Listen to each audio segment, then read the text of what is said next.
Hello, who do we have here today? Your name, please. John Lester Spradley. They call me Tammy Johns. Okay, Tammy John, what you about? Tell me what you about. Give me your story. Well, you asked me a few minutes ago about how people accepted how I got into the music with the white folks. Well, when I met Eddie, we had a band in Tallahassee, all black, and we used to play a lot for Florida State University fraternities. So finally, one of the fraternities had a little band, and they wanted me to sing with them. So I started singing with them, and we did our first job. And when we took a break, the white guys could go out. What do you mean? Hold on now. What do you mean the white guys could go out? The white guys, I was the only black in the band. Oh, okay. Segregation. But you was in a integrated band. Integrated band. One of the first blacks. The very first one, I think. Okay. So at that time, it was the very first one, and then we went to play, and we took a break, and they could go out in the audience, and I couldn't. Now, when you say they, make sure who could go out into the audience? All of the rest of the band were white, and they could go out in the audience and mingle with the people, and I couldn't. I had to sit on the stage or go outside. So the drummer come back up there and says, "When are you going to do that?" He says he's going to quit because if I couldn't go out and talk and mingle with people, it wasn't going to work. So we broke up the band that one night. We played that one night, finished that, and that was it. That was in 1960. All right, 19. Then I left there and went back to Eddie. And then I left Eddie and went to Orlando and played with the Bobby Williams band for about 6 years. Then I went back to Tallahassee after my grandfather died. And Eddie and them needed a drummer, so I learned how to play drums in one night. And I played drums, and I went back after my grandfather died and started playing drums. And I stayed there from then until 1966. I left Tallahassee. I got to D-Land January the 1st at 7 o'clock, 1966. I started a little band, the all-black band, and the boys at Stetson, white boys at Stetson University, had a all-white band, but they didn't have enough music to play 4 hours. So my band was playing at Stetson for the fraternities, and they heard me, and they asked us, could we go play with them to fulfill their 4 hours? So we did, and that night they asked me would I sing with them. My guys was all getting out of high school anyway and was going to go off to college in about a month because school was just getting about ready to end.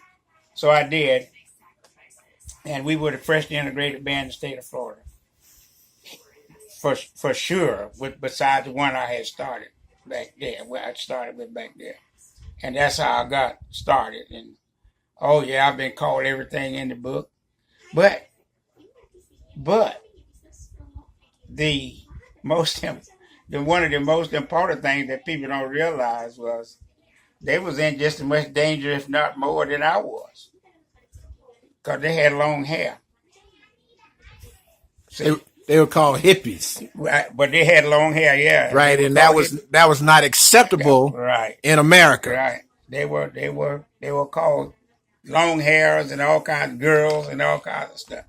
We've got in some fights and stuff. I have got in some fights and stuff like that. But that's just the way life was, you know. But I prevailed and kept going. And I've been playing music since I was 14 years old, and I'm 74. Be 75 in a month or two. So that's my story. Okay. Yeah. Now, if you had to do this again, or you had to do it a different way, what would you do? Different? Different. I don't think there would be nothing to do different. I don't think you could do anything different. It's just the way it is. I mean, it's just the way it was and just the way it turned out to be. I don't think there's nothing you could do different. Okay. If I wanted to play music, I mean... So basically what you're saying, the love of music brought you and all these people of color together. Exactly. and they didn't care what color you were, No. because they knew that they could depend on you. They knew you could sing the song and you could learn an instrument Right. in a short time, or you could carry on. Right. And not only that, music don't is not colorblind. Music, black people like country music. They may not admit it, but they do. White people like blues, and they admit it. So you see what I'm saying? So music is not colorblind. It's just, and that's the way it is. And when and now every band that I play in is integrated, and it's been that way since 1966, and it's 2018. It's been a long time. It's been a long time.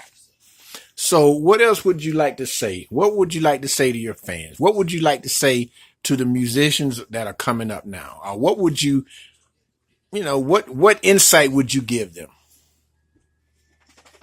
I don't really have nothing to say to them because I don't understand their music. I don't understand. I have no. To me, the music that they do is not what I'm accustomed to. I mean, it's not music. It's not, to me, it's not music. It's just it's pretty. They make good. They very bunch of thousands and millions of good singers out there, and stuff like that. But man, the music just don't have no Substance. Right. It don't have no feeling. It just don't. I taught music at the United Methodist Children's Home in Florida here for 29 years, and one night I had a little student, a girl, and I got there a little early, and I was in the practice room, and they was having vespers in the church, and she come in, and it was just happened to be my birthday, and I was in there playing a CD and dancing to the music, and she said, "Oh, Mr. Tammy, you can dance. You can." I said, "Yeah." I said, "Well, the music make me dance." She said, "You dance good too." I said, "Yeah." I said, "But think about it. I'm 60 years old. I was 60 years old that night." I said, "I'm 60 years old." I said, "But what you gonna do when you get 60 years old and you put on some of your music? You can't dance to it. You can't even dance to it now." She said, "You're right."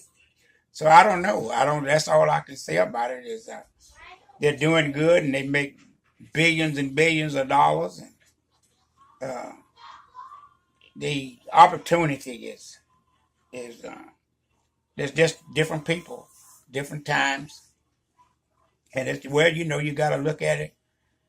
Like when I first started playing, up to 1980, 1990s, bands dressed when they got on stage. Everybody dressed alike. Or either alike or they dressed real nice. You could tell the band from the rest of the crowd.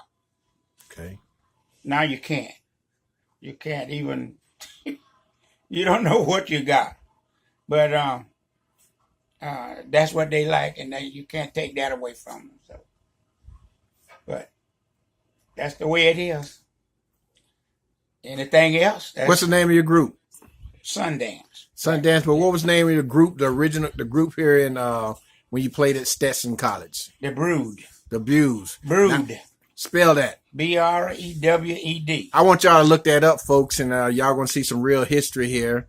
This is John Lester Spradley, better known as Tammy John, live here in Lake Helen, Florida, telling the life story of what it was like to be a musician growing up in the 50s and 60s in the state of Florida. Oh, yeah. How he helped integrate musician bands, etc., etc. And the story that he just told earlier about how he could not come off the stage and mingle with the people. He had to stay on stage or go in the back room or go off the stage. But thank God that you have people who understood that, listen, we all in this thing together. We're all a team. So if the team can't eat, then we're not going to eat. So as you said, the band broke up, and they got back together sometime. No, we never got back together. You never got back together. Never got back. Never seen the guys again. Never seen the guys again. No, never seen them. So again. if you ever want to shout out to those guys that, do you remember any of those members in the band? I remember two people. One named Neil.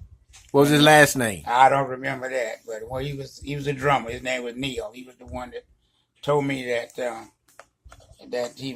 he was going to stop the band because he was a band leader, because I couldn't get off the stage at break time and mingle with the people. Okay. First night we played. Only time we played together out. Yeah. Okay. Well, thank you. Yeah. How can people get a hold of you? Right here in Lake Helen. Just look him up in Lake Helen. All you got to do is go. You go look for Tammy John. Tammy John. Anybody in Lake Helen. Now, Lake Helen is in between. Let me tell you what Lake Helen is. Lake Helen is in between Daytona and Sanford. It's between Sanford and DeLand. Okay, let's. In Orange City and DeLand. Okay, so now we even brought you even a little closer. It's like, but it's exit 116 off I-4, going eastbound or westbound. Right. All right. Thank you. Yeah. Tara.